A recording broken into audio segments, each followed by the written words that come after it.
reklamo or complain, para at labag or for and against. Ang pagrereklamo ay isang universal na pag-uugali ng tao na may dalawang panig. Narito ang isang balanseng pagtingin sa mga argumento para at labag sa pagrereklamo. Mga argumento para or for sa reklamo. Number 1, kaginhawahan.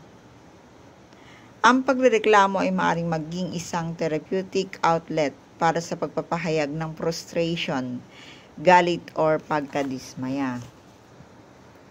Number 2, paglutas ng problema. Ang pagrereklamo ay maaaring magbigay ng pansin sa mga issue na humahantong sa mga solusyon at pagpapabuti. Number 3, pagbubuklod ng lipunan. Ang pagbabahagi ng reklamo sa iba ay maaaring lumikha ng pakiramdam ng komunidad at ibinahaging karanasan. Mga argumento laban or against sa reklamo. Number 1, negatibong epekto sa relasyon. Ang labis na pagrereklamo ay maaaring magdulot ng strain sa mga relasyon at lumikha ng konflikto or conflict. Number 2, di produktibong pag-uugali. Ang pagrereklamo ng walang pagkilos ay maaaring humantong sa stagnation or stagnasyon at kawalan ng aksyon. Number 3, mental na kalusugan. Ang paulit-ulit na pagrereklamo ay maaaring mag-ambag sa isang negatibong pag-iisip, pagkabalisa at depresyon. It happened to me. Ang balanse. Habang ang pagrereklamo ay maaaring maging kapaki-pakinabang sa katamtaman, mahalagang magkaroon ng balanse sa pagitan ng pagpapahayag ng mga alalahanin at pagpapanatili ng positibong saloobin. Ang konstruktibong saloobin or constructive.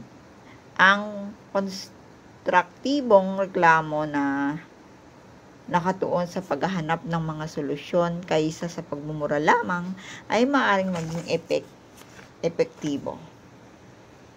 Tip para sa epektibong reklamo. Number 1, tumutok sa mga solusyon. Sa halip na magreklamo lamang, mag-alok ng mga suhestyon para sa pagpapabuti. Number 2, pumili ng tamang audience. Ibahagi ang mga reklamo sa mga taong makakatulong o makakapagbigay ng suporta. Nang makakatulong o makapagbibigay ng suporta. Iyon, yung tamang audience. Number 3, magsanay ng self-awareness. Kilalanin kung kailan ang pagreklamo ay nagiging labis o hindi produktibo. Sa pamamagitan ng pag-unawa sa mga kalamangan or advantage